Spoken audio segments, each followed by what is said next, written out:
কথা ভাবতেও পারিনি, কারণ আমাদের সেই সময় ফ্যাসিস্ট আমি যে নির্যাতন, সেই নির্যাতনের ফলে এখানে সেই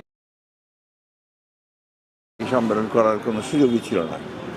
অন্যদিকে আমাদের নেতা কর্মীদের উপর যে নিষ্ঠুর নির্যাতন নিপীড়ন চলেছে, সেটাও আমাদের প্রতিবন্ধকতা ছিল।